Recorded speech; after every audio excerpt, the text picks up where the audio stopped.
Hello everyone, Sami and Ron here. We are bringing you live coverage of Muhammad Ali's funeral today. We just watched, over the course of the last few hours, the funeral procession making its way through the streets of Louisville, Kentucky, just wrapped up. You're looking at a live image from outside of the cemetery right now. Hundreds of people gathered out there. This is a live feed right now. Ron, I appreciate you joining me. Ever since yesterday, we've been really just looking back at Muhammad Ali and his legacy. We are well aware that with News Now, we have a worldwide audience. We have literally thousands and thousands of you watching from all over the world, and we're going to keep the live feed up. Basically, we're in standby mode for the memorial service itself, which is set to begin at 11 a.m. Right, 11 a.m. Phoenix time. However, 2 p.m. Louisville time. we did just get an announcement that it has been pushed back. I wondered about that because the procession started a little late. Right. So now it's scheduled to start approximately an hour later. Okay. All right. Well, the procession started about an hour from what we thought. Right. And here on News Now, we carried the whole thing live. We saw Will Smith there arriving at the funeral home. We saw lots of different prominent people, family members, loved ones, all arriving at the funeral home this morning. Yeah. We watched as Ali's casket left the funeral home. It was a very emotional moment, which, by the way, if you guys want to see that clip, in case you missed it the first time around, we have it in full on our YouTube channel. In fact, I might just play it again for our viewers right now. I don't know if you were able to see that clip, Ron, No. of the casket actually leaving the funeral home. It's really emotional, so I'm going to go ahead and play this for you guys in case you missed it the first time around. This would have been about what time this It morning? was- About 7-ish? It was 7:27 Phoenix time, Okay. 10:27 Louisville time. So I'm going to pull this up for you guys in case you missed it. Let's go ahead and show you guys this right now.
So that was a really emotional moment, seeing the actual casket that Muhammad Ali is in. And you could see that there was a rug draped over the casket with Arabic writing on it.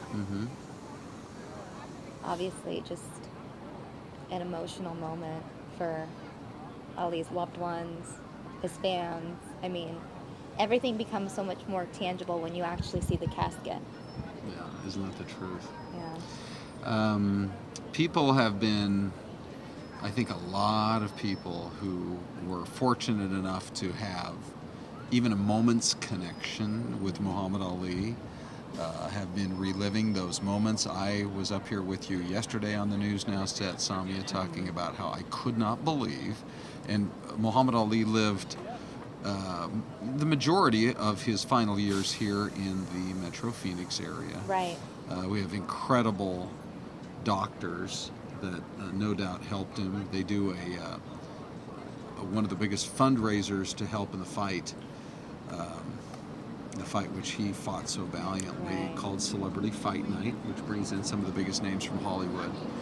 And so I ran into him at the airport, and it was just an incredible about 1 minute experience just to see him in person. Right. You know, the story I wanted to tell today was of a fellow who came up to me yesterday afternoon at the gym where we both work out, and he said, "Did you know that Muhammad Ali trained for one of the biggest of all of his fights?" Now everybody thinks about his fight with Frazier, right?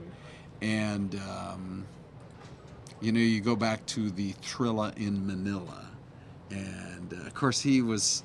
Not only was he a legend, not only was he an incredible athlete and boxer, but he was a great promoter. I mean, he knew how to get the entire world interested in every one of these fights. And so there was so much interest when he fought Ken Norton that they eventually decided that they were going to have the boxing match at Yankee Stadium in New York so they could get whatever that would be, 50, 60,000 people there to watch it along with the national television audience. So guy comes up to me yesterday and says, "Did you know," now we're broadcasting from Phoenix, and he said, "Did you know that when Ali was training for that fight with Ken Norton, he trained in a little town up in the mountains in Arizona, a place called Sholo, Arizona." I've been on the air here for 30 years. I never knew this connection. But now we've been hearing from people on Facebook today who said, "Oh yeah, for long-timers, they remember those amazing days when Muhammad Ali was in this little town of Sholo, Arizona." So he's always had an Arizona connection. Well, I think what happened was he was in Las Vegas, either getting ready for a fight or doing something promotionally or something along those lines. And as you leave Las Vegas and you're heading back toward the East Coast or toward the central part of the country, you're going to travel across northern Arizona through towns like Kingman and Flagstaff and Winona, and eventually, if you just drop down off that highway a little bit, you go into what we call the White Mountains. And Muhammad Ali, they drove through Sholo. Let me just read you a little bit of this story, because it is... Just imagine you're living in a small town somewhere, and probably 1976, probably the most famous man in the world is coming to your little town to prepare for the biggest boxing match of the world. I mean, it really is just incredible. And the story of the number of people who remember it. It was real low key. He just worked out they set up a kind of an area where he could train out at the airport. Wow. And that's so many people remember it. Anyway, this fellow was telling me the story. By the way, viewers out there, if you have any of your own Muhammad Ali stories, we would love to hear them. Like the one Ron is about to share, please tweet us. We're both on Twitter. You guys can go ahead and find us, look us up online. I have my Twitter feed in front of me, so if you guys tweet me anything, we will read them on air. Share your Muhammad Ali stories and your thoughts on the channel. Yeah. So this fellow tells me that he's just a fan like everybody else, but he's a doctor, a sports medicine doctor, and but he's also a little bit of a groupie, let's be honest. And he says to himself, "I'm going to make the 3-hour drive from Phoenix up into the White Mountains, and I'm going to try to meet him." And he said, "I talked my way in, and I got a chance to spend a pretty good chunk of that weekend just talking to him." Wow. Because he had grown up a sports fan and connected with Ali from some of his stories in New York, watching Jackie Robinson play. And Ali had a great love for Jackie Robinson. So anyway, they connected on that level, and he said it was just the most amazing experience that I'll never forget the rest of my life. But anyway, the story goes that as they're driving through the White Mountains, they came to, at the time, there was just one traffic light in Sholo. And as you go, this is a town, the name of the main street is not Main Street, it's Deuce of Clubs, which is in a card game. The Old West story goes, that's where the land came from. Two guys were arguing. They played a card game for who would get to control that land. And the guy who drew the Deuce of Clubs won all the land that then became the city of Sholo. Sure. Yeah. So anyway, Ali's driving through this town. He's like, "I like this place. I mean, it's kind of pretty. It's up in the mountains. But the idea was he wanted to train. He wanted to have that competitive edge against Norton. This was the third of their 3 great fights. And this was going to be the biggest of them all at Yankee Stadium. And he wanted to train somewhere where the elevation was more than a mile high. Ah. And so he's up there. It's about 6,000 feet in elevation almost. And he's, nobody's going to tell the champ no. He says, let's stop here. This is where I'm going to train. So that's exactly what they did. Eventually, they moved on over to back to New York because the media did not want to come all the way out to Shore. That's so funny. Yeah. I do want to acknowledge some of our viewers already sending in their tweets. Earl Sewell saying, Ali will be greatly missed and always loved. Thank you for sending that in, Earl. And Barry saying, thanks for the updates, watching it via the app in the UK. Oh, nice. And I got a lot of tweets yesterday regarding our coverage yesterday of the Janazah service, the Islamic prayer service for the passing of Muhammad Ali. Lots of people tuning in from all over the world as well. If you guys missed that yesterday, you can find it on our YouTube channel as well, youtube.com/Fox10Phoenix. We have that in full. There's also a video that you and I did that we posted on there regarding the fact that people were scalping tickets to the memorial. So I want to go ahead and show you guys this live look right now at the KFC Yum Center in Kentucky. So this is a live look outside the center right now. This is where the memorial service is scheduled to start in a few hours. So tickets were distributed for this memorial service. They were the service is open to the public. Tickets were distributed. They didn't cost a thing. You just have to line up. Right. And thousands of people lined up. Well, it turns out not all of those people were doing it out of sincerity.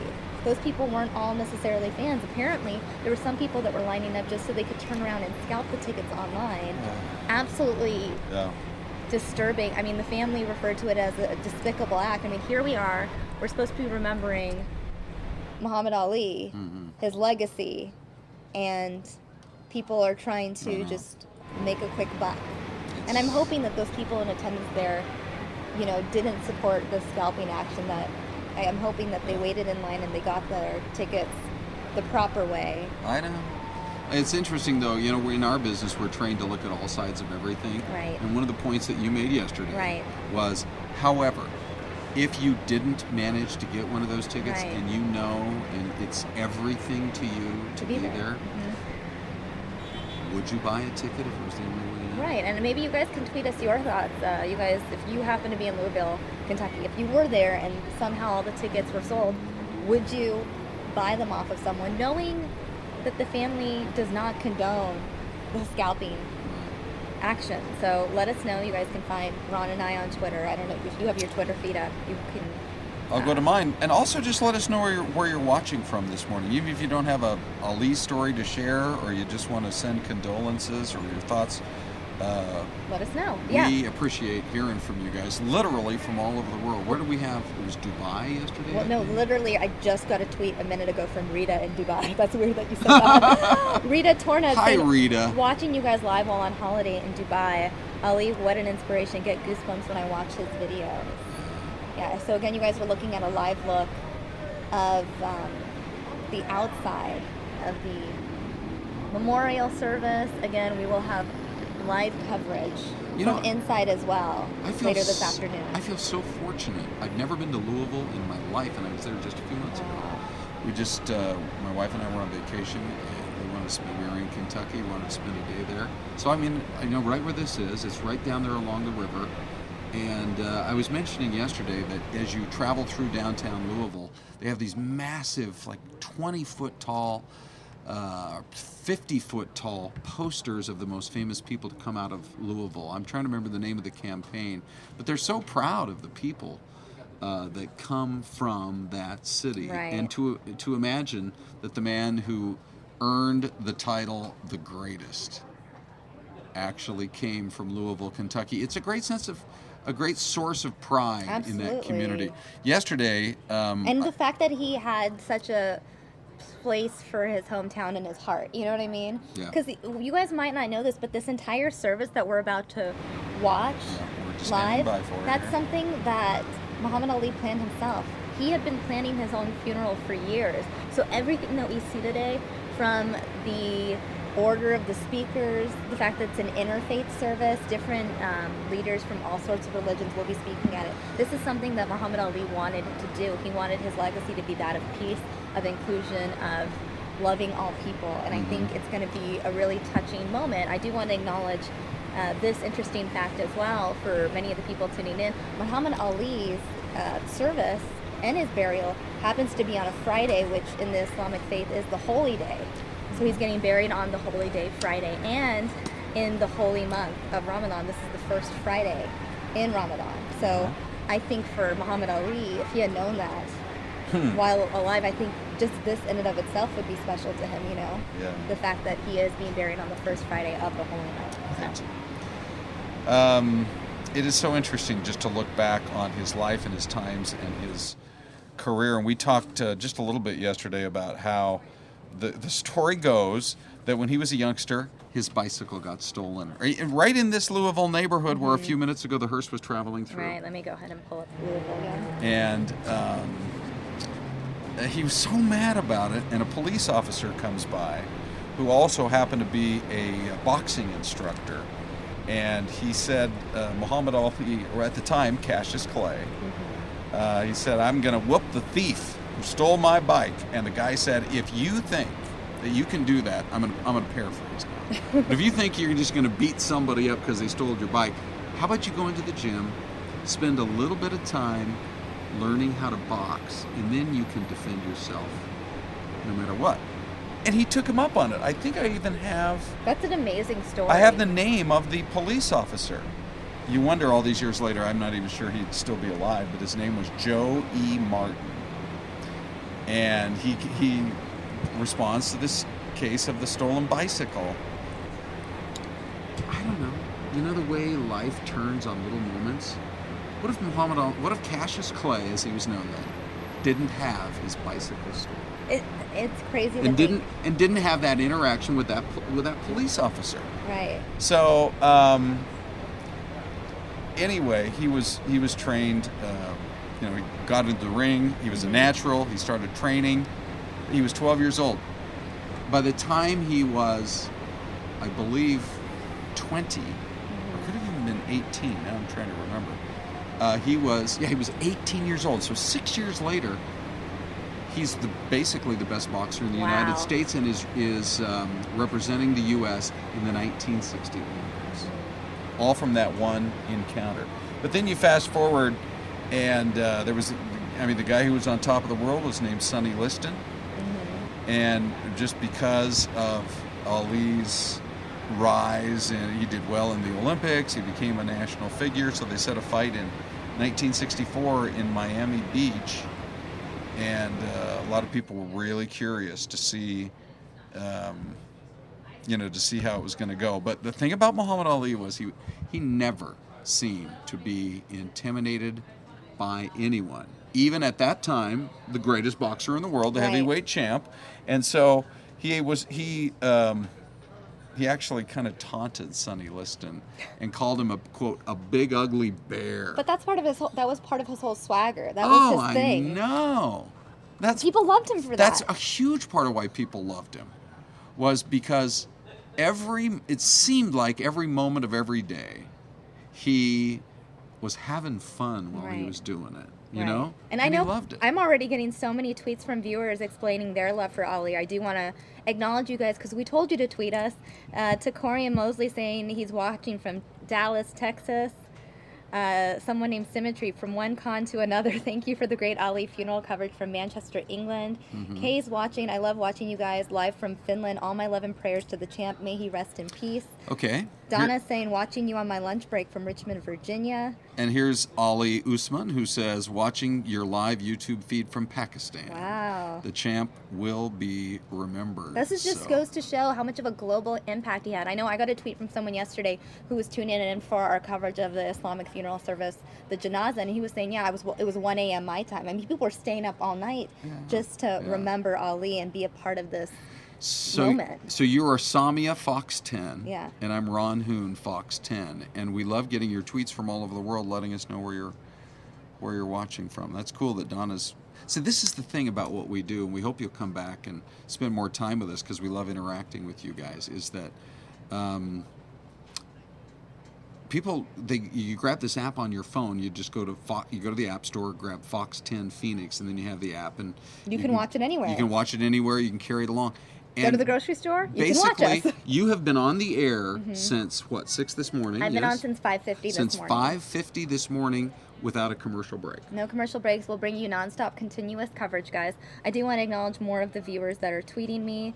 Kanzi saying, watching live on the plane over the Atlantic Ocean. Thanks for the coverage. Eunice saying, hi, guys from France. I'm devastated by the loss of Muhammad. I met him twice.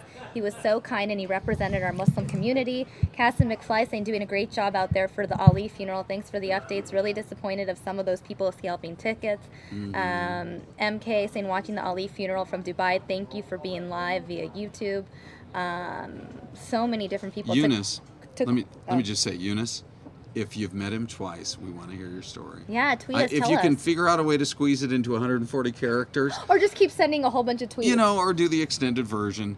But that's what we're hoping. I mean, that's what I think what everybody wants to do today is just sort of share their memories. Either you're watching an old black and white TV the first time you watched him box, or look at you bumped Takorian's into tweet. him. Read that. Okay, so Takorian says, I wasn't able to go to any of Mr. Ali's matches, but I was able to get 32 shirts that say, fly like a butterfly, sting like a bee. This is great, guys. I'm getting so many cool. tweets. I know I have a couple of accounts, so I'm trying to bounce back between the two accounts. Wow. Elu saying, I'm watching you from Ethiopia. You guys are doing a great job. Ali, rest in peace, my brother. Jay saying, hi, watching from the UK, enjoying your stream. Hopefully Eunice will give us his story about meeting Muhammad Ali twice. Panama Banker saying, watching you guys live from India. Thank you guys for bringing this moment of history live to us. Ali, rest in peace chant. Ikra saying, watching you live from the UK with my family. I thought I'd share my personal feelings. Wow. Let's go read this. Growing up in a household that absolutely adores boxing, I've known about the greatness of Muhammad Ali since a very young age. There have been many occasions where my family and I would sit together and replay Ali's legendary fights over and over. I can still hear my grandfather's cheers and praises for Ali ringing in my ear as I recall those fond memories. As I got older, I looked into the life of Ali outside of the ring and came to understand how powerful this man was as an advocate for human rights and as a voice for propagating the true message of Islam around the world. I really fall short on words to describe how amazing Ali was, and my heart aches at the realization that I will never get the chance to meet him. May God Almighty accept all of his good deeds and grant him the highest place in paradise.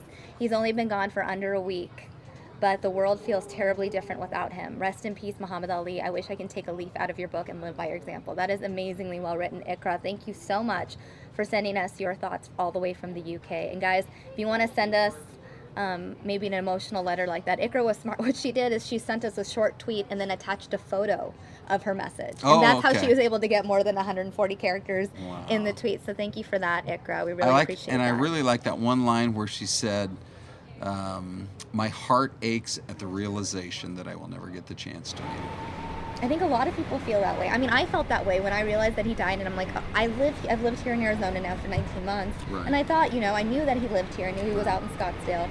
I thought maybe there would be some moment of interaction, and I think it's just that realization, like, wow, I'm never going to have that moment. And I think a lot of people felt that way anytime someone legendary has passed. I know people that just a couple months ago felt that way when Prince passed away, that they were never going to see him in concert. They had always had it on their to-do list, but they never got around to it.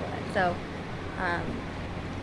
so many tweets coming in. Here's another one from Donna, she's watching on her lunch break up back there in Virginia in Richmond. Says, I remember him and Howard Cosell on Wide World of Sports. They were so funny together. They had a chemistry. Talk about an announcer and an athlete. I can't even think of like a modern day equivalent of it. In terms of people who both loved the sport but came at it from completely different sides of the sport. The I will broadcast you and the I'm going to be in the ring. But, you could easily make the argument that Muhammad Ali made Howard Cosell. Because and then Howard Cosell became the voice of Monday Night Football and everything else. And I actually remember Cosell, before he died, doing a radio broadcast talking about the last time he had seeing Ali and how difficult it was for him because the Parkinson's was just robbing him of his ability to communicate, and how difficult that was for him. I remember right where I was driving, listening to, because Cosell seemed so emotional on the radio, and then soon after that, Cosell passed away himself. But he was a broadcasting legend. Ali was a legend in the boxing ring, and I think they really loved each other. I think they really had fun every time they were together. Yeah. Gonna go ahead and check in with our Twitter feed. I'm getting so many tweets, it's hard to read all of them. Ikra thanking us for reading her tweet. Aisha saying, watching you guys live from France since this morning. Thanks for all the updates. Big Sal watching from Jeddah, Saudi Arabia. Luke saying, watching live from England. Just came back from a boxing session, training hard just to be like Muhammad Ali. Oh wow, Luke. I know. That is really cool. Abdul Bassett saying, some are trying to make a quick buck, but others may be trying to survive. Poverty is an issue in Louisville. There's an interesting perspective regarding the scalping in Louisville. Some people just thinking this is an opportunity to just make some money because they have no other way of making money. There's an interesting perspective, Abdul. I know, the family does feel that it is unfortunate people are making money off of it, but you do make a valid point. Marima saying, sad for being robbed his presence and happy for him to meet his creator and rest in peace without pain. Salam from Bahrain. Wow, a lot of people tuning in from Bahrain. That's nice. Kutsia saying, thank you for the coverage, guys. My dad, a big Ali fan, has been watching since the broadcast has started from Northern England. Oh, wow. Hood Dusty Field saying, great coverage. Ali is a role model for Muslims and non-Muslims alike. He showed the world what Islam represents, from Yorkshire. Omar saying, beautiful coverage of my hero's funeral, Muhammad Ali. Watching from Abu Dhabi. My grandpa met him on a trip to Sudan. Rest in peace to both of them. Let me read a few that are coming in on my feed on Ron Hoon Fox 10. Here's Ibby, who said, from Australia, great to see the world come together for arguably the greatest boxer. People die, but legends live forever. This is a really good point. There are so many times that we here in the U.S., and we realize we have a worldwide audience with you guys. There's so many times here in the U.S., for example, when a president dies, and the memorial service is held, and you see the ceremony as it's traveling through the streets of Washington. I go back, and if you never saw the funeral service, the memorial service for Ronald Reagan at the National Cathedral, it is powerful in Washington. But for the most part, we're covering these national figures, and you really do. I'm just going back to exactly what Ibby tweeted to me from Australia, which is great to see the world come together. In the past, when we've covered these events, they are obviously going to be U.S.-centric, because that's what we cover, and I think the closest equivalent would be these presidential funerals. But what he's saying is, and this is being proved out by every tweet that we get, is that there is this sense that as a world, we're coming together for this, because people of all different faiths, because people who were boxing fans and weren't boxing fans, because people who just appreciated the life that he lived and everything he brought to this planet.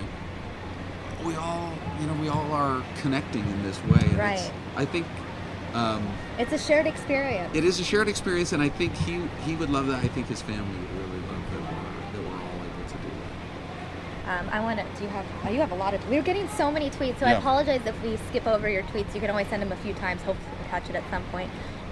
Isha saying, Muhammad Ali was such an inspiration to everyone. His legacy will live on forever. Watching live from Finland. Oh, from Finland. Yeah, we have one female Canuck watching from Canada who wrote something lengthy about the passing. So I'm going to go ahead and read this post as well from MZ.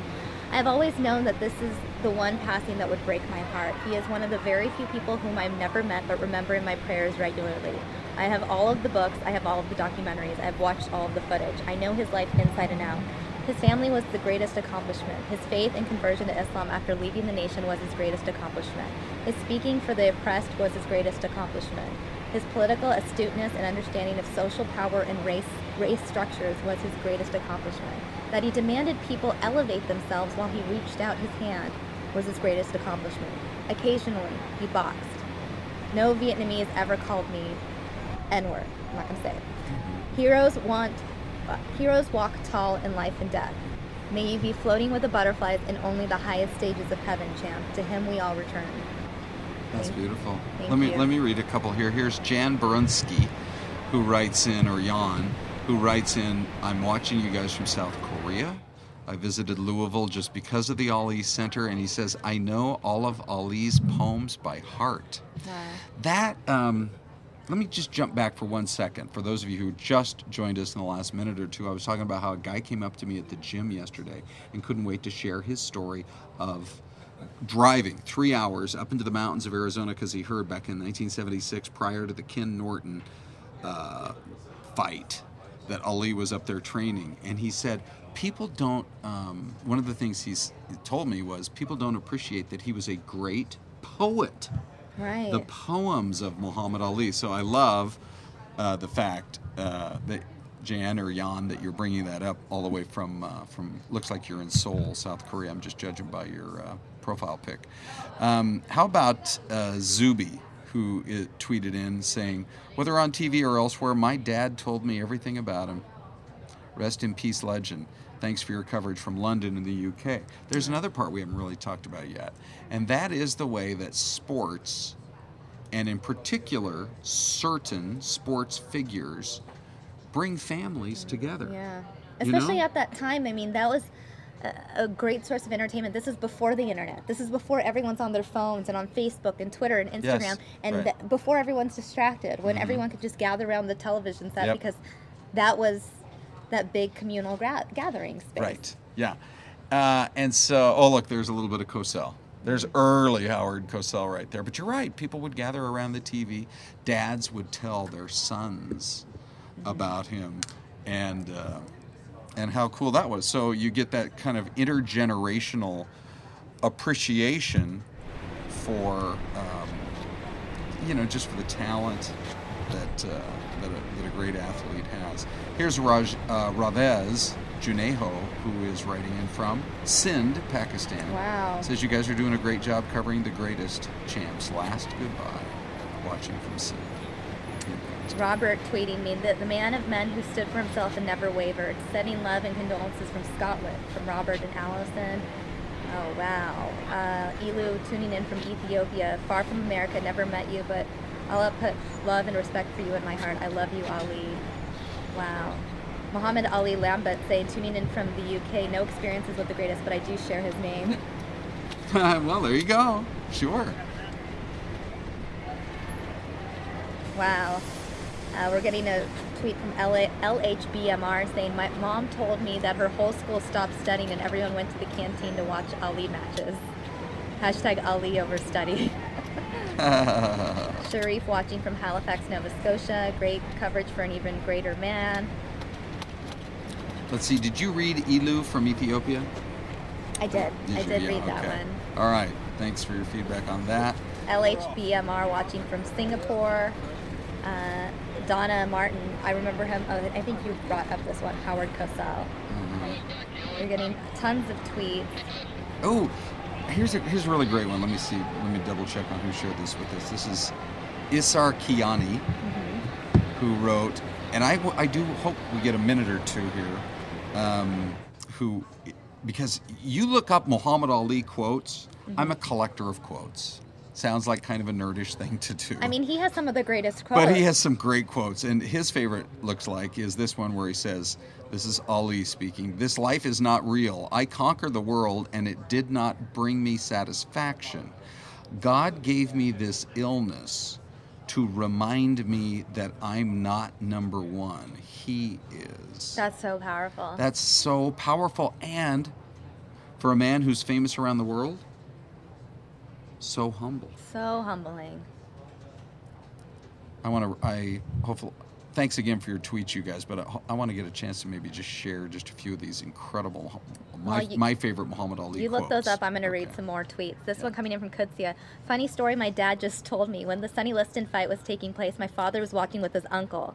My father's uncle went to go get a cup of tea from the kitchen for literally 30 seconds, and when he came back, Ali had already won. May God bless you, Muhammad Ali. Thank you for... that's a great one. Thank you for sharing that, Good, Kutsia. good. Couple of laughs. Hopefully there'll be some moments of laughter in this memorial service today. There has to be, because what an incredible sense of humor. For example, listen to his sense of humor coming out in this quote here. And yet the truth that he's speaking, he says, the man who views the world at 50 the same as he did at 20 has wasted 30 years of his life. Right? Absolutely. I mean, you got to learn and you got to grow. And then I actually thought one of his most poignant ever was, but this goes back to, the fact that he tried to be such a well-rounded person and tried to have empathy for people in other parts of the world. And that's another part of the reason people just flock to him. Service to others is the rent you pay for your room here on earth. That's a great one. A lot of people don't even I was know sharing that a lot or of realize quotes. it, but it's so true. So true. I know, right? The night he passed, and we were learning about his illness, Friday, Saturday. I mean, so many people sharing quotes everywhere. He does have a lot of very powerful quotes. I do want to check in with Twitter again because so many of you tweeting me. It looks like someone has sent me the program for the funeral. Oh. I do have an image of it. I'm going to go ahead and try to save it. Okay, and then flip it around so we can read it. Yeah, because it's... Okay, while you're doing that, I'm going to give you a second. I'll read a couple of more tweets that have come in. Let's see. Danish Jabbar says, Ali may be gone, but his lessons will be taught to kids for generations to come. I love that concept. I love the fact that even though he's gone, we just had a tweet a minute ago where my dad taught me everything I knew about Muhammad Ali, and we would watch him in life. Of course it's going to be that way. I bet there's so many fathers and sons, mothers, daughters, etc., who had that connection of watching the power that he brought to the ring and also the strategy that he brought. But here's somebody saying, so if you will invest a little bit of time and look at the message that he tried to bring to the world, it can impact even future generations as parents talk to their kids about it. So that was Danish Jabbar. By the way, I'm not sure where you are, Danish, but thanks very much for that great thought. I'm going to go ahead and pull this. I already put this up on the screen. This was tweeted to me from one of our viewers, One Life, One Chance, a picture of the program itself. So if you guys can see this. Okay.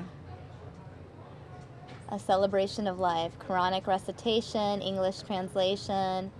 I believe that's the verse in the Quran that they're going to be reading. It's kind of hard to read on the screen right now, but I should be able to read it to you guys. 1 second. Well, they're going to read it live in a couple hours, and then you see the list of speakers. We know that of the eulogists, President Clinton will be closing it out. And then there will be a prayer given at the end. Zuby just tweeted, says, hey, I'm a quote collector too. I have one more. I want to go find it because there's one other one of his that... let me go to my quotes page. Literally everywhere I am at any time that I run across a quote. Look at this, SK. Look, I've got like... Oh my God, probably you have so many quotes. Hundreds of quotes that just touch me. But I've got they're not in any particular order, but let me go ahead and maybe read a few more tweets. I'm going to find this one other Ali quote that to me is just... By the way, I do want to read this. Daria tweeted us this. I think it's a message written by one of Muhammad Ali's children saying, we just left the funeral home and are in the car now following our beautiful father en route to his final resting place as his reoccurring dream is realized. When he was younger, he said, quote, I used to dream that I was running down Broadway in downtown Louisville, Kentucky, and all of the people were gathered in the street waving at me and clapping and cheering my name. I waved back, then all of a sudden I just took off flying. I dreamed that dream all of the time. Wow, because that's literally what we watched. Wow. We watched that happen. It looks like they've cut away from our feed, guys. I just noticed that our feed has now changed. We were looking at a feed out of Louisville. It looks like they've now cut away from it. So what I'm going to do is I'm going to keep Muhammad Ali on the screen while we wait for the live coverage to start. Yep, we're in standby mode for the memorial service itself. Right, so earlier today we brought you live coverage of the procession, and momentarily we will give you live coverage of the memorial service where we're going to hear from President Bill Clinton, Billy Crystal, Brian Gumbel, his wife will be speaking, many people speaking at this event. In addition to the eulogists, there are also going to be leaders from various faiths speaking out. I believe the whole memorial service was about 2 hours long. Mm-hmm. And that should be starting in about an hour, guys. Until then, we will be reading your tweets to us, remembering Ali's legacy, showing you guys different video clips of Muhammad Ali. Obviously, it is just a very emotional day for Ali fans worldwide. I read a story, I came across a story, I want to say that he had some Irish in his family tree. Does that ring a bell? I don't know. Maybe you guys know about that. I'm going to go back and look because the famous I'm still looking for my favorite Muhammad Ali quote, but I see this quote from the greatest Irish poet ever, Yeats, who said, "The world is full of magic, patiently waiting for our senses to grow sharper." I feel like Muhammad Ali could have said that. The world is full of magic. It's just there if we will only look at it that way. It's just waiting for our senses to grow a little bit sharper at the magic and the beauty that's all around us. Does that not sound like something he would have said? Okay, I'm going to find that. I want to read some more tweets. Faisal saying, thanks so much for making me a part of his last journey. Monica saying, watching from the UK, great memories of watching Ali's old fights with my father. Boxing was the only sport we commonly enjoyed. Really? Yeah. Wow, that's great. AWG saying, tuning in from Lahore, Pakistan. Muhammad Ali was truly an inspiration. Rest in peace, champ. You'll never be forgotten. Much love and appreciation from Malaysia, says Azabaz. And Leftover saying, my first time knowing him through my granduncle, who was a true fan of Ali. He isn't a boxer, but very good in martial arts. We are the Lost Mob. Tuning in from Chicago, Ali was the greatest, not because of his talent, but because of his enduring will, kindness, and heroic spirit. Okay, so let me just tell you a little bit about this story. For, what do they say here? At least in Phoenix, a quarter of all people have some Irish in them, whether they realize it or not. I've got a little bit more than a quarter, but anyways. So the year was 2009. Here's a story I bet you haven't heard. But he made a journey, and only in 2009, right? So he was to the point where it's very difficult for him to really communicate. But he goes to Ireland to connect with a little town where his great-grandfather came from. And so I don't know if somebody had done this for him, his genealogy, etc. But imagine the scene. So what we've been seeing today in Louisville, right, gets repeated. This would have been 7 years ago in 2009. It's announced in this smaller town in Ireland, Ennis, that Muhammad Ali is going to come. They put a motorcade together, and the champ went through the streets as thousands and thousands. And I don't know if you've been to Ireland, but the streets are all narrow and windy, and so I mean it had to be so packed in there. And I'm sure there were people who were, really kind of emotionally touched by it all. But his great-grandfather was a guy named Abe Grady, and he actually fought once in Ireland back in the 1970s, in 1972, at their huge, and this was the draw of Muhammad Ali. He fought in their gigantic soccer stadium, just like he fought Ken Norton at Yankee Stadium. At Croke Park, in 1972, he fought and knocked out a guy named Alvin Lewis there. So he played with the cameras a little bit, didn't make any public comments, but they closed the schools, and so everyone, young and old, they were able to come to the streets and see Muhammad Ali in their town. So apparently this fellow, this Abe Grady, his great-grandpa, settled in Kentucky back in the 1860s and married a woman who had become a freed slave. Wow. As a result of the Civil War. Interesting. Wow, how about that? And it was one of their grandchildren, Odessa Lee Grady Clay, who gave birth to Cassius Clay, then, who eventually became Muhammad Ali. That is really interesting. That is interesting. Yeah. That is so interesting. Apparently somebody had done the work for him, his genealogical work, and found out that, hey, this was several years earlier, hey, Muhammad Ali, did you know that you have some Irish blood in you? That was in 2002, and by 2009, he made the trip happen. Wow. A lifetime, never to be forgotten It's amazing. kind of moment for the people in that town. So what I'm going to do for people who missed the procession earlier, I'm going to put the procession on in the background now Okay. while we continue to remember Ali's legacy. Just give me a second while I go ahead and queue up this feed. And hopefully, there we go. So this is the funeral procession. The funeral procession went on from about 7:45, 7:50 this morning, our time, till about 10 o'clock. So about 2 hours long, the procession. Wow. And it went through the streets of Louisville. So in case you missed it, this is from earlier today, guys. And I figured while we continue to remember Ali, I can replay this in the background for viewers Good. who missed it the first time around. It'll also be clipped in full on our YouTube channel. I encourage you guys who are just joining us for the first time to subscribe to our YouTube channel, youtube.com/Fox10Phoenix. We have a ton of Muhammad Ali coverage there already on our page. In case you didn't know, Muhammad Ali actually passed away here in Arizona, not too far from our station, maybe 10 miles away, Yep. at a hospital in Scottsdale. So Muhammad Ali was living here for the last decade of his life, which is another reason covering his funeral is so important to us.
There are no ways you could ever try to contain Muhammad Ali.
All right, guys, so you've been watching a replay of the funeral procession from earlier this morning. We do want to check in with you guys and see some of the tweets that you guys have been sending us. We appreciate all of you guys tuning in, all of your tweets, you guys sharing your memories. I mean, there's so many tweets coming in. I can't stay with all of them, but Asif Ali tweeting, Cassius didn't ride the bus to school like the other kids. Instead of riding, he would literally race the bus to school every morning. Sharif saying, one of the greatest quotes by Ali, we. Ali's response to the Army's test of his IQ, I said I was the greatest, not the smartest. That one coming from Amy and Ryan in Scotland. Sonia is saying, shout out to my dad, Ifti, who was only a teenager in Ali's prime years. He's been watching all day and has been super emotional. Here's Lisa McCulley, who says, and her Twitter name is Girl Gamer. Thank you for the coverage of the man who gave us inspiration. Love boxing. Because of him, my brother started his own gym. It is amazing. There's another example. People just so inspired. So inspired. Donna saying Billy Crystal is giving one of the eulogies. That shows you that Ali had a great sense of humor. And Noweed saying, hello from the UK. I met Muhammad Ali briefly in November 2002 when he was visiting my home country, Kabul, Afghanistan. Oh, now it's SK. I've got to share this. Oh, Look at that this. is great. Look at this picture here, and I'm going to tell you the story that goes. Here, go. I'm going full screen. Okay. Okay, look at that beautiful family right there. And then you can see he's holding the King of the Ring, Muhammad Ali, and the love that they have in this family. This is from Benjamin Sanders. And he's saying, thank you for all the coverage from Japan. He quotes Muhammad Ali, don't count the days, make the days count. That is a great quote. I saw that a lot on social media last week. For hilarity, how about Muhammad Kareem, who writes in, age is whatever you think it is. You are as old as you think you are, Ali. And then he says, stay pretty, Ron. I mean, Muhammad Ali always said, I'm the prettiest man there is, That's right? so great, yeah. I mean, I am so pretty. That's hilarious. Muhammad Kareem, thank you, buddy. Tweeting me a great picture I took of a picture at Ali at a horse riding stable in Giza, Egypt. I'll share that one right there. Okay.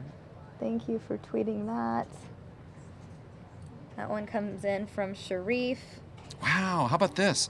Here's Bushra in Bangladesh. Wow. Told me, when I'm not sure if it's father, etc., told me whenever he would have a match, Bangladesh would hold a special prayer for his win. Right, the masjid. So it's basically another term for a mosque. Yeah. So the mosque would hold prayers just for his wins. Yeah. So I mean, you he had had a whole worldwide nation. support. You had a whole How nation. could you lose? Oh, that's exactly. Maybe we've just discovered the secret to his success. Prayers. That's right. Oh my God, I just saw the notifications. I guess I've gotten hundreds of notifications in the last... Well, thanks, you In the guys. last 10 minutes. I hadn't checked my Twitter. But so many of you guys tuning in. Nadia tweeting me, world is filled with good people, but if you have a beautiful soul like Ali, whose heart was filled with humanity, thanks for the coverage. I thought that was a really well-stated tweet. Thank you for that. Mm-hmm. Here's Kenny German, who says, did you tell them about this one from Elvis? I don't think you have it. Get that Okay, one. says, Elvis once stayed, I had never heard this, stayed secretly at Ali's training camp to spend time with him between sessions without anybody knowing.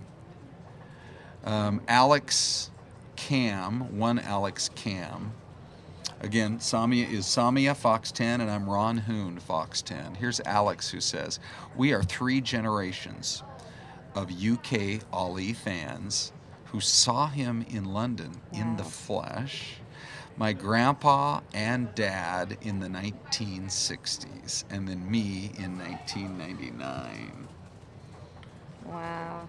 See, that's what I'm talking about. People who, I'm just going to get on my soapbox for 5 seconds. People who say, I'm not a fan of sports, don't get the emotional connection that a fan makes when he's watching a man like Muhammad Ali in the ring. Right. And that or woman, that man or woman then shares with their son or daughter. And the bond that creates inside that family.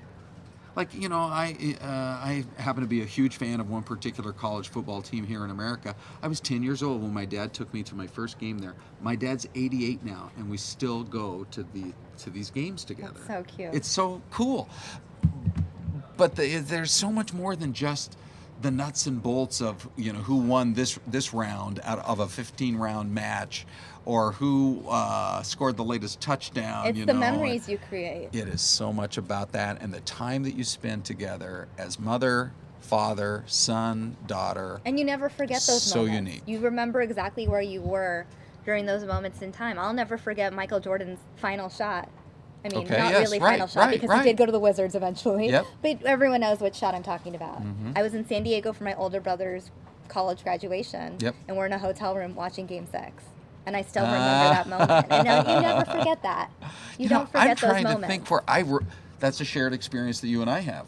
But I don't remember where I was, but I sure remember watching it. Yeah. It was such an, I mean, I as guess much it's my for modern making day the shot. equivalent because I wasn't alive for Ali the boxer. Right. As much for him making the shot as for the fist pump and the celebration afterwards, and he turns around and the whole Yeah. team is mobbing him and everything. So, I'm getting so many tweets. I feel so bad if I apologize if I'm ignoring you. You guys can always resend the tweets. Eunice actually started sharing his stories. Remember we asked Eunice to tell us his Muhammad Ali story? Uh-huh. Eunice had told us that he had met Muhammad Ali twice. That's when Ron was like, Eunice, you got to tweet us more details. oh, good, Eunice. And Eunice just sent me like 10 tweets. Eunice is flying over the ocean right now. Eunice, you rock. The fact that you're like flying over the ocean, you got your Wi-Fi, you're connecting with us down here on the ground in Okay, Phoenix. so there's literally like 12 tweets. Okay. No, Eunice is in France. Oh. Yeah. The first time I Okay. met him, it was in 1985 at the end of a wrestling event called WrestleMania 1. I shook his hand.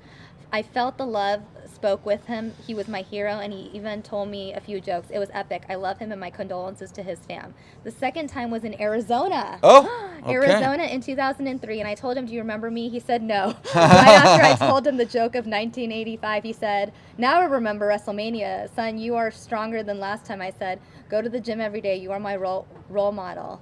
He even invited me to his home yard. Wow. By the way, the joke was, what kind of bagel can fly? A plain bagel.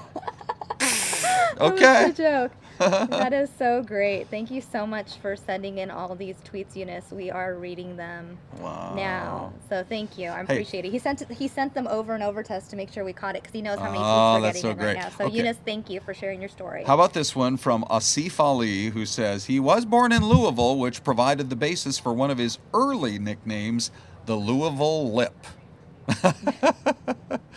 No, I don't know that there'll ever be another boxer who just has the style, the sense of humor, the panache, The swagger. the swagger, the charisma, call it whatever you want to, that he had. And that's a really good point. Getting so many tweets. Monica saying Ali was a gladiator. He was a rare fighter. Now boxers are more concerned with their ring walks versus the essence of the sport. It's true. You could look at Mayweather. Yeah. I mean, he has a swagger about him and a confidence, but people don't revere Mayweather the way they revere Muhammad Ali. Yeah. You know, Muhammad Ali was more than just a boxer.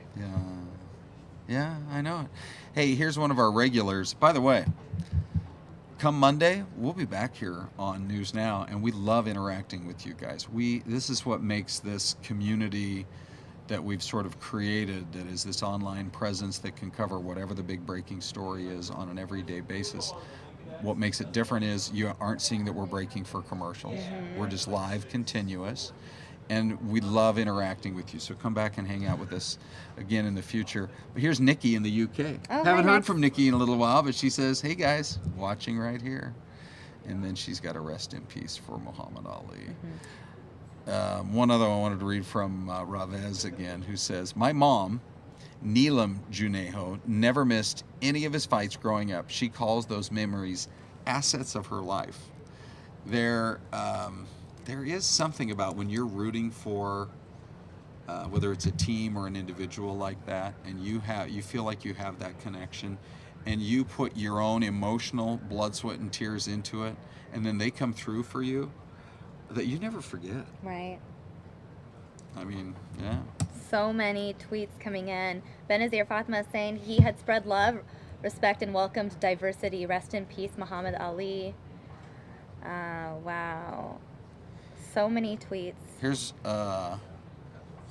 Ronnie Taj on Twitter, who just 5 seconds ago said, thanks for the extensive and sensitive coverage of the greatest. Watched all day from the UK.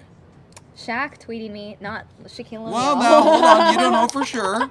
This is Shaq, S-H-A-K. Okay. Ali entered the ring because his bike was stolen when he was 12. Ali, the kid who lost a bike and found a calling.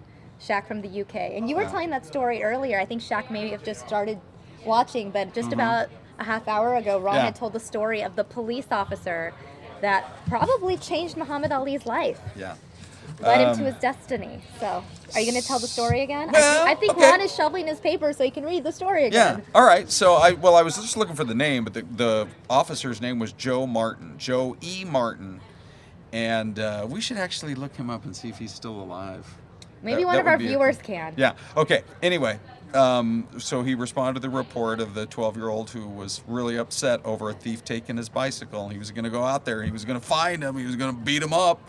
And the officer, wise to the ways of the world, said, "Why don't you first get into the boxing ring if you think you can?"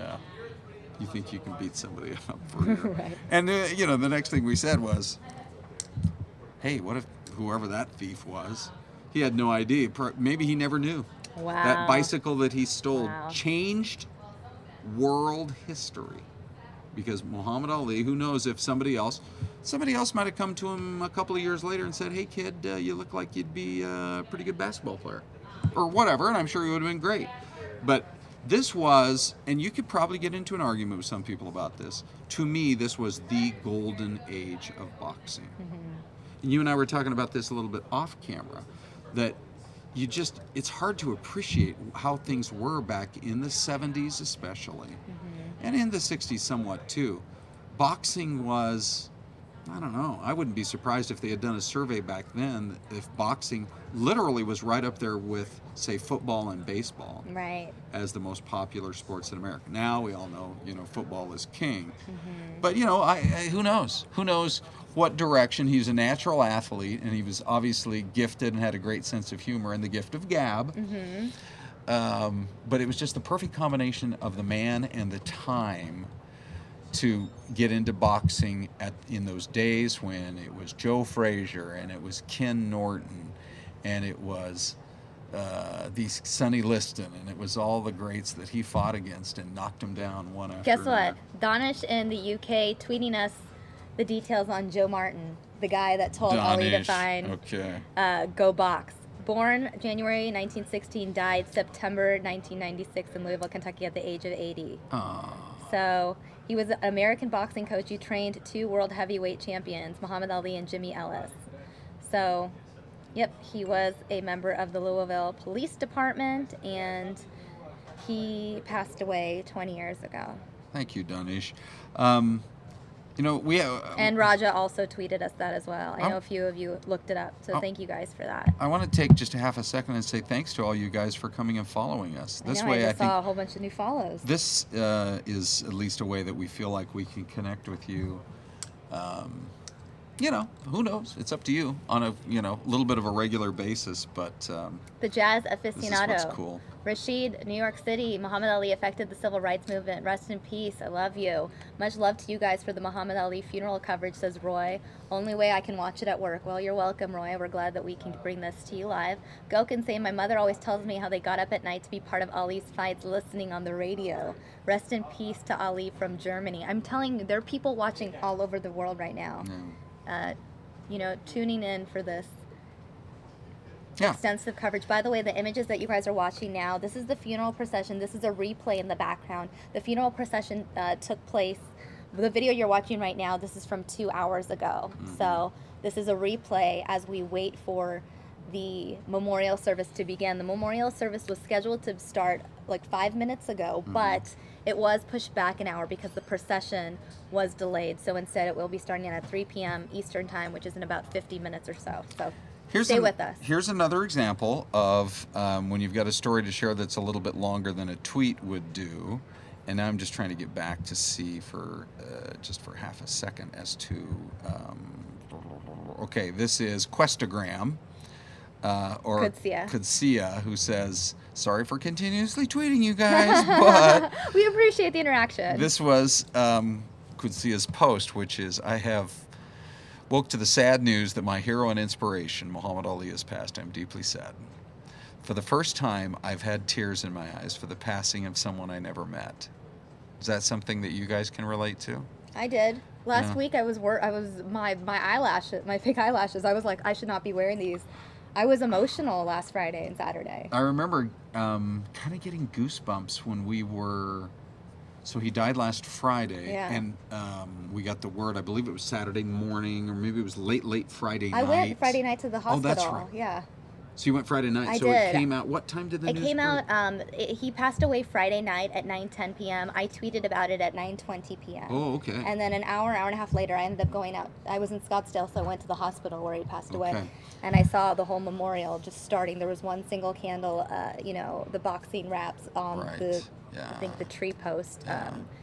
Memorial Yeah. hadn't officially started growing yet, but it did happen last Friday night. But we were having, so Sami is here with you guys all day long on News Now, and I kind of bounce back and forth between this and our local morning TV show in Phoenix.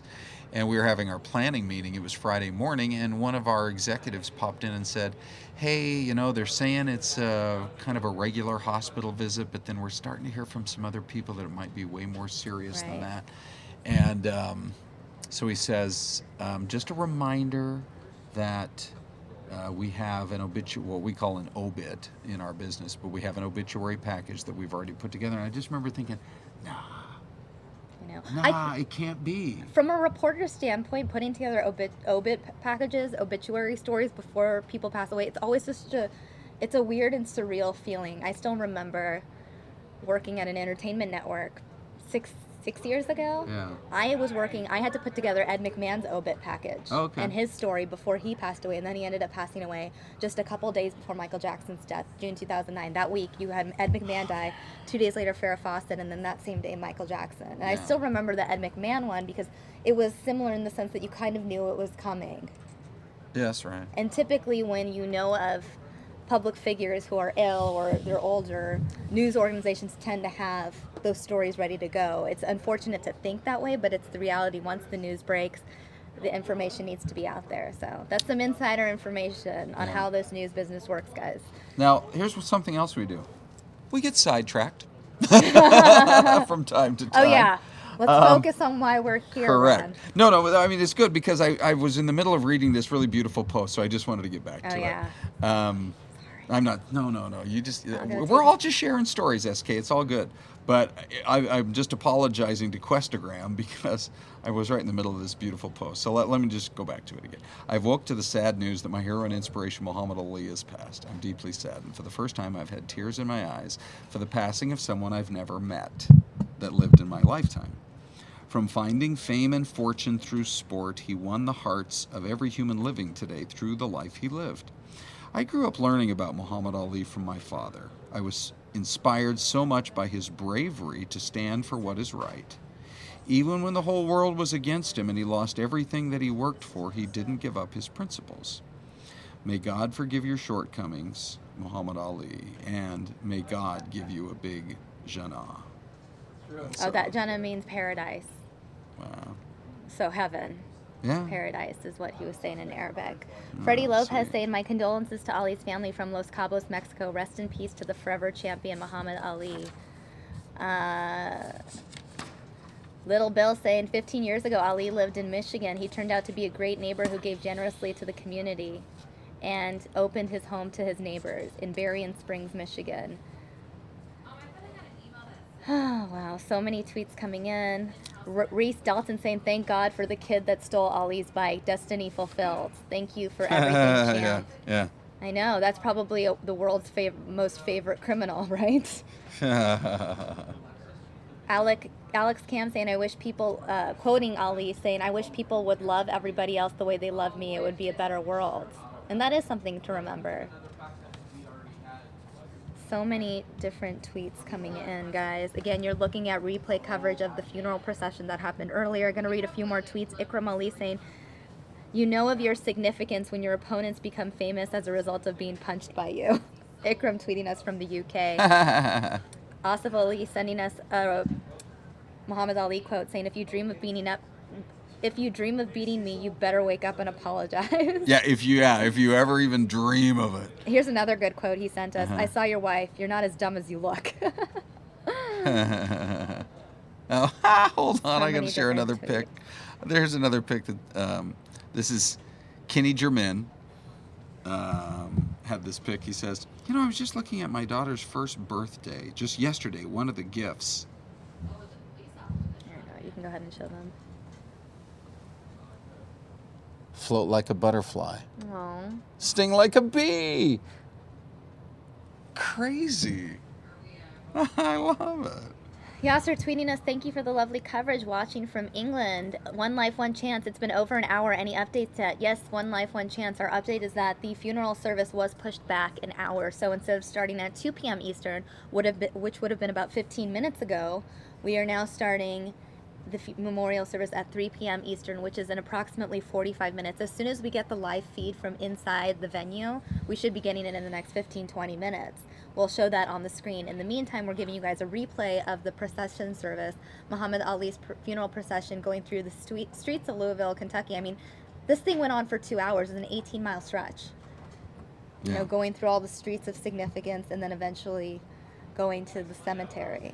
So, again, the memorial service scheduled to start in about 40-45 minutes. President Bill Clinton expected to speak. We know Billy Crystal, Muhammad Ali's wife, many others scheduled to speak. Leaders from different faiths. I do love the fact that Muhammad Ali planned his own funeral. Everything that we watch is what Ali wanted his legacy to be. He had been planning his funeral for years. This was planned years in advance, and we're going to finally see what he wanted to be remembered by. Yeah. You know, we're going to see it. It's going to be an interfaith ceremony. He has leaders from all sorts of faiths speaking, and I think that's really what he wanted to be about. He was about love and peace and just bringing the world together. Not really pointing out our differences, but, you know, remembering our similarities. And I think a lot of people forget that nowadays, especially with everything going on in the world. I think if you look at the fundamentals of most religions, all religions, you know, they say the same thing. They stress harmony and peace and being good to your neighbor and being kind and respectful and honest. And, you know, everyone else gets caught up in the politics of it all, it seems, these days. And we forget that if you're, you know, just a truly good person, I think every religion teaches that. Yeah, for sure. So. They had the Country Music Awards here in the United States from Nashville night before last. And I happen to love country music. Me too. Have we not talked about this? I think you knew this. I don't know that we've talked a lot about it, but, you know, people who aren't into country music, they're like, it's all about drinking and carousing and all those. You know, the song that actually won the biggest award of the night is called Humble and Kind. Oh, that's a good song. It's by Tim McGraw. And just in this day when we're talking about the humility that a man who was known around the world, loved by millions, if not billions, was also so humble and kind. Right. But anyway, so there are the two quotes that I've been looking for. And they both have to do with the fact that I think he wanted people to understand no matter what field you're in, you can be a champion in your own right. You can be a champion in your own family. You can be a champion in your own workplace. You can be immensely successful and have people respect you for who you are. And so one of his two quotes was, champions aren't made in the gyms. Champions are made from something they have deep inside them, a desire, a dream, a vision. Now, Samia earlier today had told the story of, it was a family member, I think, who posted on social that when he was young, he used to dream that he would be going through the streets of Louisville. Right. And that the people were cheering him on. Muhammad Ali would dream of this. And people were cheering him on as he went through the streets of the town that he grew up in and loved. And then at the end of his dream, he just would fly off. And look at what we're looking at now. People are cheering him on as he's going through the streets of Louisville. And maybe that's why he wanted this specific farewell. Oh, I think there's no doubt. I think it goes back to that dream. But then he also said, I hated every minute of training. This is involved in, you know, putting in the groundwork necessary to be a success in whatever your dreams and goals are. I hated every minute of training, but I said, don't quit. Suffer now and live the rest of your life as a champion. So inspiring. I want to acknowledge Rachel, one of our regular viewers, sending us a quote from the Quran itself. Verily unto God do we belong, and verily unto him we shall return. That's a phrase that most Muslims typically will say when they hear the passing of someone. They'll say it in Arabic. So thank you, Rachel, for sharing that. She actually did post it in Arabic. Rachel, that's really cool. So, thanks, Rachel. So, well, we've got Rachel. For those of you who understand Arabic or can read it, it says Inna lillahi wa inna Allahi raji'un. Yeah. we have Rachel with us every day, but now I feel like we're making a bunch of new friends today. All know. these folks who are deciding, hey, I'm going to hang out with you guys a little more often and tweet with you. One Life, One Chance loves your laugh, by the way, Ron. They wanted to let you know. Oh, thanks. We're getting such great tweets. I know I saw another funny tweet from one of our viewers saying, you guys have been on live so early. Have you guys even had a chance to eat or drink? I have a coffee over there somewhere. Yeah, I'm going to have to go get some food in a little while. Asif Ali also pointing out, this is something that we showed viewers during our Ali coverage earlier this week. Muhammad Ali, the only person whose Hollywood Walk of Fame star, is hanging on a wall. I saw that too. I video was of them. not aware of this. Oh, you've shown those pictures. I huh? have shown those pictures. Yeah, Okay. I should actually probably pull it up once again. But the reason is because his name, Muhammad Ali, once he converted, he named himself after the Prophet Muhammad, and he didn't want anyone walking on that name, on that respected name. So that was the reason behind that he would only agree to getting the Hollywood Walk of Fame star if those were the conditions. And the thing is, to get a Hollywood Walk of Fame star, one of the prerequisites, in addition to someone sponsoring it, is that you have to actually show up for the presentation ceremony. So I can only imagine that Muhammad Ali refused until they agreed to those terms. Sure. So. Yeah, no doubt about it. More tweets. This is crazy. I think I have about 75 new people on Twitter today. I mean, there's so many people. Thanks, you guys. We had, this is cool. Let's stay in touch. When the procession was live, we had nearly 20,000 people tuning in. Okay. And I'm sure once the funeral, the memorial service itself starts, we'll be back up at those numbers. We appreciate all 10,000 of you guys still tuning in to watch and wait as the memorial service starts. We are waiting for those live pictures. They should be coming to us momentarily. I'm going to go ahead and look for you. I'm going to go look for that Hollywood Walk of Fame video for you, Ron, so you can see it. All right, cool. I have a whole folder of just Ali file video. Can I tell you some stories while you're doing that? Yep. Okay. So... There it is. So, he was stripped of his license to box when he said that he was not going to go be in the Vietnam War. And so his passport was denied. Every state took his boxing license away. I mean, it was controversial. There's no getting around it. And but as time went on, you sensed the and by that time that was 1966, and by about 1968, there were riots in this country over what people felt was a war that we should not be involved in. Oh, there it is. I told you I'd find it for you, Ron. SK, you are good at finding those pictures. I mean, it's my job. I try. So tell us your story. Okay, so anyway, what ended up happening was that it's sort of like the country came around to him, if I can put it that way, because there were these riots, particularly surrounding the Democratic National Convention in 1966. You probably studied it in history.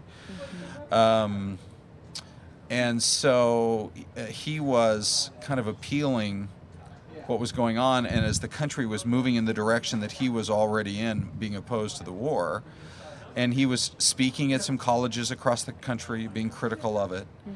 And it was the summer of 1970 that the city of Atlanta granted a boxing license to him. And so he had his first return to the ring. A lot of people who were friends of his, fans of his, they go back and they look at those years as sort of lost years that he could have. I mean, already think about the fights he won, and think about the sort of the legacy that he built right in the heart of that. From 1966 until 1970, 4 years that he would have been at his prime, that he wasn't able to box. So anyway, they set up a bout with a guy named Jerry Corey, in October. And Ali won it pretty quickly. I think it was a 3-round fight. So after that, he kind of got back into the swing of things. So he had won in court, because he said, I'm going to fight this thing. It's unfair that they are preventing me from being able to box. I've already lost from 1966 to 1970, 4 years of my prime boxing years. And so he wins a fight in court that forced the state of New York's boxing commission to give him his license back. And he had a TKO, a technical knockout of a guy in the 15th round. But it left him in a position to where he could then go after the champ. He had done enough to start to create the aura that surrounded him and the excitement around his boxing abilities that it was inevitable that he was going to fight Joe Frazier. So Muhammad Ali and Joe Frazier fought for the first time in 1971. And there was so much interest in it. That particular fight was broadcast not just in the United States, but it already gave you an early indication of just the sort of the worldwide fandom that he had created. It was broadcast to 35 different nations. This was before he had become a household name around the world. But it was his first really huge fight since the 4 years that he wasn't able to fight. And he takes on Smokin' Joe Frazier. It's 1971. It's the early part of the year. It's broadcast to over 30 countries, and it was all pretty incredible. So and he was making the arguments that he was going to win this thing, and Joe Frazier, he was about to go down, and it's so interesting to me that he chose over and over these sort of almost remote locations, these quiet, peaceful, rural spots to train, to sort of, I think, maybe clear his mind somewhat. And we talked about how he trained for the Ken Norton fight in a little town here in Arizona called Sholo. So he goes out to a farm in Pennsylvania, kind of sort of out in the middle of nowhere out there, and decided, because he was training out there, that he loved it, and so he wanted to actually build a training camp out there. And so he comes across 5 acres in the countryside in Deer Lake, Pennsylvania, and that's where he created his training camp, and also where he lived for several years. Wow. We also heard from one of our new Twitter friends, Samia, who was talking about how he also had a sort of a beautiful, peaceful, serene place out in the countryside in Michigan. Mm-hmm. And so he liked being with, and more sort of in nature. In nature, yeah. I mean, in Arizona here, I'm sure he probably traveled throughout the state. I recently just discovered Flagstaff last weekend. And that is an amazing place to be one with nature, to be amongst the trees and everything. I mean, there's a lot of places here in Arizona where you could have those peaceful moments. I do want to acknowledge one of our viewers, Mo Pages, saying, could we see that list of speakers we can expect at the upcoming ceremony again, please? I do have the list on my phone as well, so I'm going to pull this up for you. So it's going to start with a Quranic recitation from someone named Hamza Abdul Malik. Then we're going to have an English translation, followed by an introduction of speakers from the Imam Zaid Shakir. Then we're going to have the list of speakers, different leaders from different faiths. We have Dr. Kevin Cosby, Senator Orrin Hatch, Reverend Henry Craigle, Dr. Timothy Gianotti, Rabbi Michael Lerner, Chief Sidney Hill, and Chief Orrin Lyons, Rabbi Joe Rapport, Venerable Utsumi, and Sister Denise. Then you're going to have a reading from Ambassador Shabazz. Then you're going to have a statement from President Obama read by Valerie Jarrett. And then the eulogists will be Lani Ali, his wife, Mariam Ali, his daughter, Rashida Ali Walsh, Alessandra Ali Di Nicola, Natasha Munker, John Ramsey, Billy Crystal, Bryant Gumbel, President Bill Clinton, and then Imam Zaid Shakir will close the ceremony with an Islamic prayer poem in closing of the service. So there is that. For you, Mo Pages, who just asked, and for all the viewers that are tuning in waiting for the memorial service, which again is scheduled to start in about a half an hour. We're still waiting for those live images to come in from Kentucky. As soon as we get that feed in, guys, we'll bring that to you here live on News Now. So many tweets coming in. Yasser, thanks for tuning in. Abbas Hussein, thank you guys for tuning in. Muhammad Ali, the one unique individual that made anyone fall in love with him wherever he went. You know why? And let me just speculate as to why that is. Because he's known around the world, and yet I had this sense when I was... You've met him. Did you tell the viewers about your story? Because he lived here in Phoenix for the last... I'd like to know exactly how many years. It was more heard than 10 days. I mean, 10 years. I was going to say it was more than a decade. But we do have some particular medical facilities here. Some of the now banner hospitals. Also, St. Joseph's Hospital is pretty prominent in its just in terms of the doctors that they have that can help, fight this horrible disease. And they have a place called the Barrow Neurological Institute that is, I think, known worldwide. There was once a Saudi princess. Did I ever tell you this? No. Who her plane was parked at Sky Harbor Airport for days on end because she could have gone anywhere in the world. Member of the royal family who flew over here, parked her plane at Sky Harbor, and went to go get treatment over at Barrow, over at St. Joe's. So it's well known, and I have a feeling that was part of probably what attracted him here. But so anyway, I ran into him at the airport. It was the coolest thing, and it was, you could see it from behind. It was an older man who was walking pretty slowly. This would have been, I'm guessing, probably about 9 or 10, 8, maybe about 8 years ago, if I had to guess. It was long enough ago that I wouldn't have had a cell phone in my hand To tweet about it. where I would have at least taken a picture. Oh. So to think back on it now, the one chance I had to get that picture of him and me is... By the way, Shaq Come has and gone. responded to you. Shaq says, Ron, you're right. It was the golden age of boxing.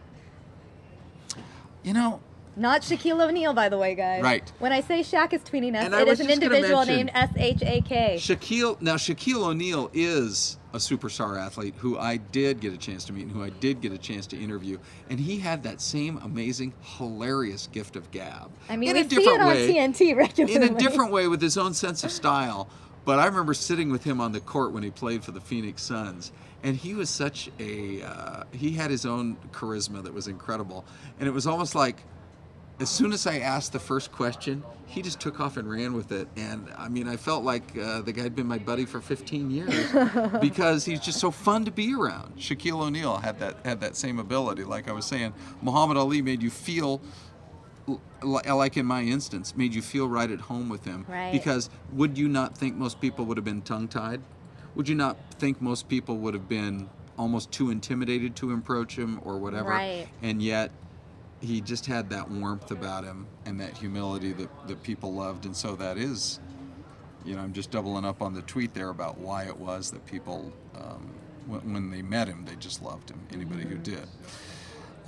So back to our story of the great Ali Frazier fight. And this is the one I said where he went out to Pennsylvania, set up his own training camp. He was really giving it to Joe Frazier. One of his famous quotes was that Joe Frazier's too ugly to be the champ. And then he continued on. He said, matter of fact, Joe Frazier's too dumb to be the champ. Trash talk. That's trash talk. Oh, he perfected it. So anyway, it's finally fight time. It was on a Monday night. And it was, Frazier was doing his best to kind of stay out of the way of those blows that Ali was landing, but his jabs, I mean, they were working. The fight was relatively close, at least in the first few rounds, but there's no doubt that Joe Frazier was an incredible boxer, and he was handing Muhammad Ali more punishment than he'd ever had in any other fight. Not a shocker. Sonny Liston was at the end of his career. Joe Frazier, and that was 1964. Now here we are years later, and Joe Frazier's at the peak of his career. By the way, guys, what you're looking at on the screen is a replay of earlier today, the funeral procession, all the thousands of people that lined up in the streets of Louisville to catch a glimpse of the funeral procession. You can see these images. Again, what you're looking at now actually happened exactly 2 hours ago in Louisville. Mm-hmm. We watched the procession as it went from the funeral home to the cemetery. So this is what you're looking at on the screen, some of our coverage from earlier this morning. So just continuing here with this incredible story. Sami, it's story time. I mean, let's do it, right?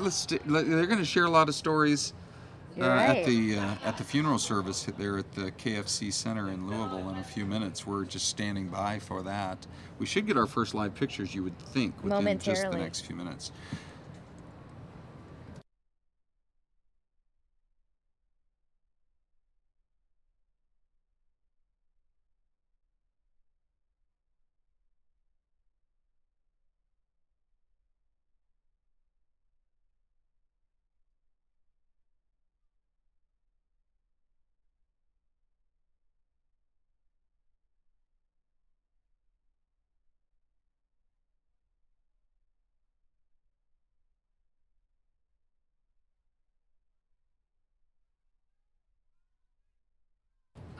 Okay, so it wasn't going great for him. Let's be honest. Joe Frazier was, he was a beast in the ring. And so Muhammad Ali, he had his work cut out for him.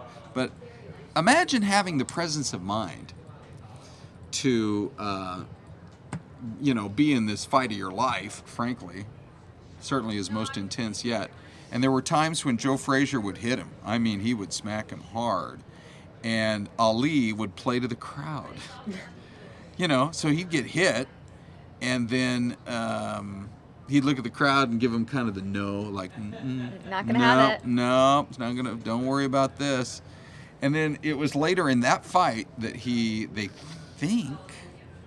Maybe, who knows? Maybe it was all impromptu. Maybe he thought about it ahead of time. But he did the rope-a-dope for the first time. Where he'd kind of lean against the ropes and take the pummeling that was coming and protect himself enough that he could then figure out when he was going to jab back.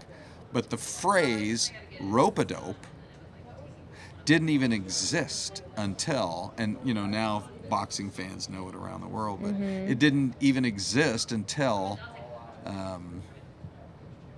that fight.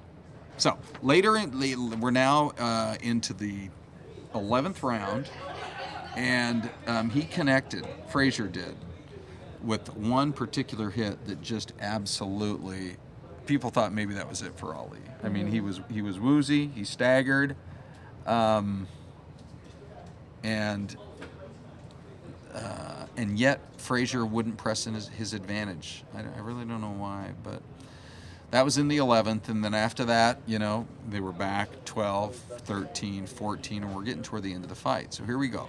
15th round, and Frazier knocks Ali down to the canvas. It was a left hook, and amazingly, think back on some of the great boxing matches you've ever watched. Muhammad Ali got back on his feet within the 3 seconds. Right? You got the referee who's down there 1, 2, and he's struggling. He got up and he's on his feet. But that blow, more than anything else in that 15th round, was enough to give the fight to Joe Frazier. So it was the first time that in his pro career that Muhammad Ali had ever lost. But I also believe it motivated him because he only got stronger. He only got better. He only became a more effective fighter. And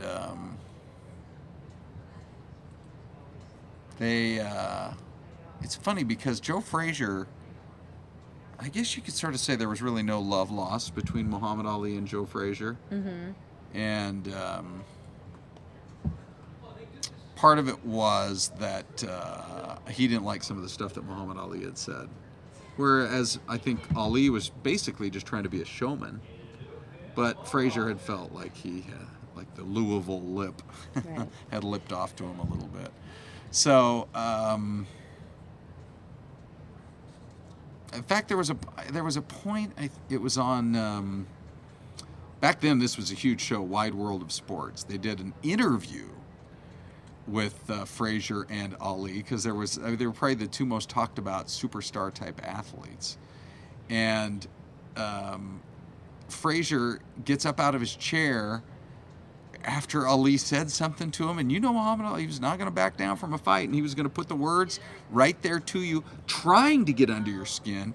Joe Frazier gets up from his chair and attacks him, wrestles him right to the ground. Like, now it's not boxing, now it's WWE.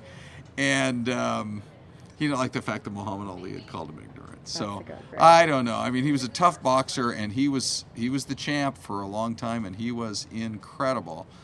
But he and Ali, they never really got along too well. By the way, guys, any of you tuning in, you guys feel free to tweet us. We'd love to hear your thoughts.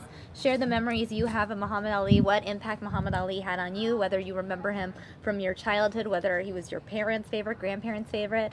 I'm looking forward to reading your tweets. Ron and I, our names are on the bottom of your screen. You can find us on Twitter and tweet us.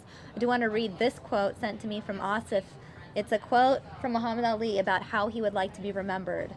I would like to be remembered as a man who won the heavyweight title 3 times, who was humorous and who treated everyone right, as a man who never looked down on those who looked up to him and who helped as many people as he could, as a man who stood up for his beliefs no matter what, as a man who tried to unite all humankind through faith and love.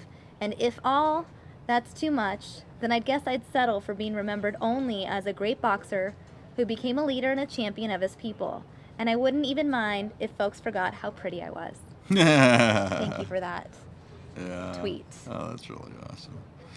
We'll have to check this out at some point. I don't know if we have time right now, but Nikki over in the UK said, please check a really funny UK interview with Muhammad Ali and the British comedian Freddie Starr. So let's make a note to go back and look for that at some point, because... Takveem tweeting me, I'm grateful a little of my lifespan overlapped with Ali's. I'll be able to tell my kids about a legend of my life. Oh, see? Yeah.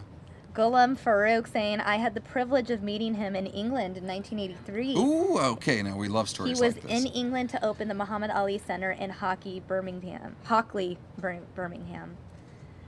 Thank you, Ghulam, for that tweet. And then Almar tweeting right here, K-Town's very own, our beautiful and funny Ali story, at Tamia, at Ron. I was just reading it. Can I read it? Yep. Okay. Now, are you going to pop it on the screen? Or? Well, I could. Oh, no, it's okay. Whatever you want to do. It's actually really cool. Let's put it up. Let's let people see this. We'll read it along with you. Okay.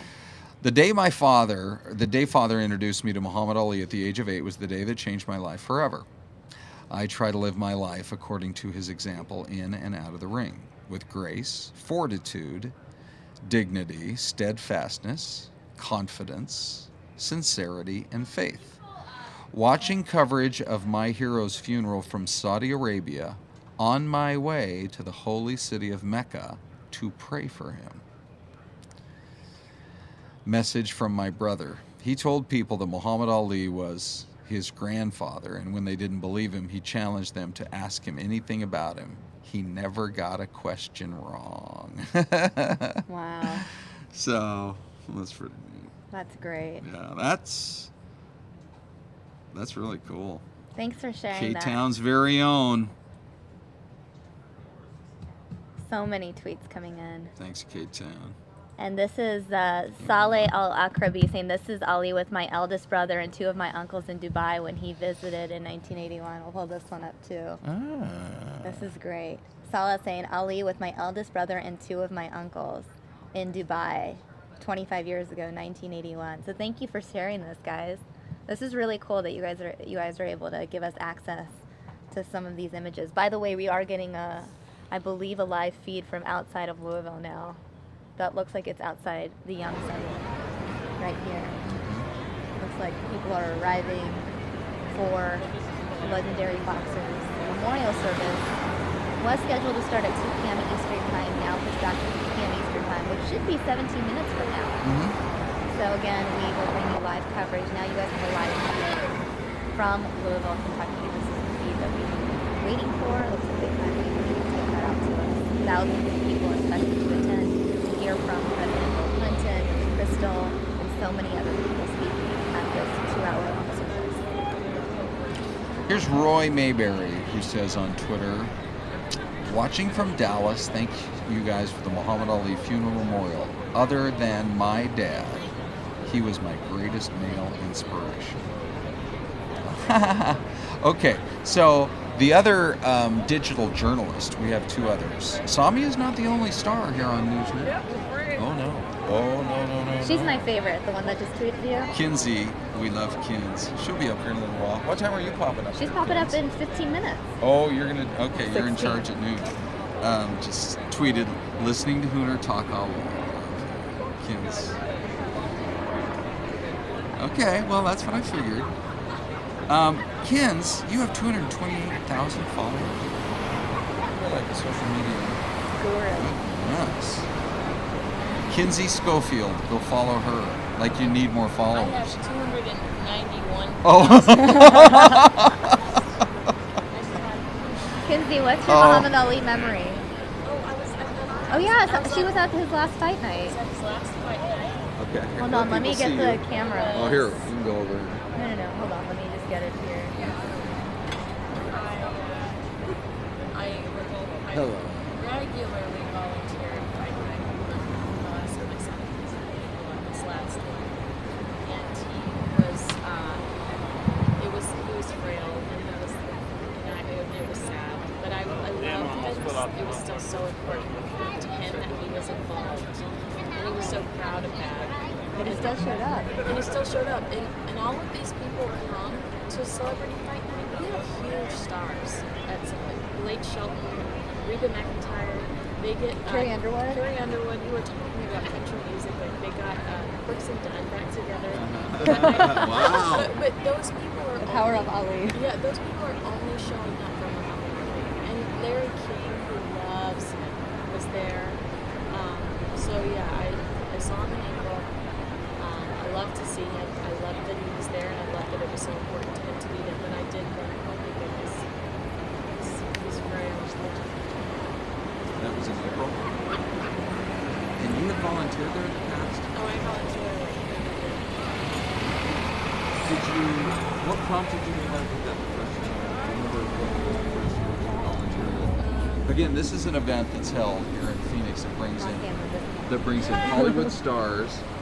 Look at that! Look at me! Look at the lucky guy I am. There's two gorgeous ladies on either side. Come on! Come on, focus on Ali's Okay, yeah. See, I said we get sidetracked once in a while. So this Celebrity Fight Night brings the biggest names in music and the biggest names in movies and Halle the biggest Berry, names in J-Lo. sports. Yeah. Oh, J-Lo came one year. Yeah, J-Lo, Halle Berry, Sharon Stone. Yeah. But anyway, go back to that first year. What was your story about how you connected? Well, I mean, I've always been in love with entertainment. So that's what other events other than maybe Barrett Jackson? What attracts those types of people to the Valley? To me, it was just kind of being enamored and starstruck by those people. So you pick up the phone and you call somebody? No, I know people. If you have 228,000 followers on 291. Okay. If you Get have it right. 291,000 followers on Twitter, then you're something. So you make a couple of phone calls. That's really cool. You're going to keep doing it, right? Oh, absolutely. I think that I'm sure this next year will be an even bigger celebration because it will be remembering. Oh my goodness. Good point. Yeah. Good. But no, he was a good, sweet soul, and it's been also interesting to watch all of the people react online. By the way, I just want to acknowledge all the viewer tweets that are saying that the background audio coming from the feed was conflicting with Kinsey. So a lot of our viewers didn't actually hear your story about Muhammad Ali and Fight Night. So if you could just repeat it for the viewers. I'll quickly repeat it. I volunteer at Fight Night every year, which is Muhammad Ali's event, and it gets national attention, so people might have heard of it. It's Celebrity Fight Night. It's in the Valley every year. Jimmy Walker is kind of the face of it locally, and it's Jimmy Walker and Muhammad Ali. They bring together some of the biggest stars every year. Reba McEntire has hosted it for as long as I can remember as well, which is a lot of fun. Kelly Clarkson, Carrie Underwood, a lot of great people. David Foster's involved, and I saw Muhammad Ali in April at Celebrity Fight Night. He looked frail, but still so sharp. He was in a suit, and I remember just loving the fact that it was so important for him to show up and to see everyone and to participate in this, because it's raising money for his Parkinson's Center, and those seats are very expensive, and that money is going to his Parkinson's Center. So it was important to him to show up and to see everyone. That's so great. Good man, though. Yeah, well, we sure had a connection to him here in Arizona. Celebrity Fight Night. Do you remember how many years it's been going on there? Oh man, so is it? That's I a don't wanna question say for Google, 17. guys. I That's don't a wanna question say for Google. 17. It's sort of an iconic evening here in Arizona. Did you ever hear the story of how Jimmy Walker, local businessman, nice guy, how did he ever connect with Muhammad Ali? Did you ever hear that story? Troy did an interview with him in April or Okay, in March, okay. and they discussed it, and I'm spacing, Uh-huh. but Muhammad Ali's been, I think, almost from day one has been associated with it. I know Jimmy, I don't think that he's been from the very first one, Okay. but I have answers, guys. Because Okay. Google. Okay. Approximately 20 years ago is when Celebrity Fight Night started. But Right. in its third year, that's when it took a leap into the national spotlight, because that's when Muhammad Ali accepted an invitation to become the featured guest ooh. in its third year. And then ever since then, Wow. yeah. So there's your story. Oh man! Oh, look at some of these other they had names. Look at Robin this. Williams was there one year. Okay. I mean, that's right. Like right here, it's Robin Williams, and Donald Trump has been. Jennifer Lopez, Garth Brooks, Celine huge Dion, names. Rod Stewart. And again, if Muhammad Ali's not at the top of the card, they're not coming. Right. They were all here to meet him. No, they were. That's literally. It's Ali wants you to be here, and people would flock.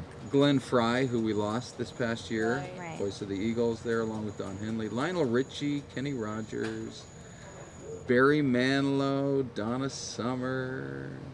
Right. By the way, we are getting this live feed from inside the memorial service. Right now you're looking at the outside of the KFC Yum Center. Oh yeah. I'm going to just...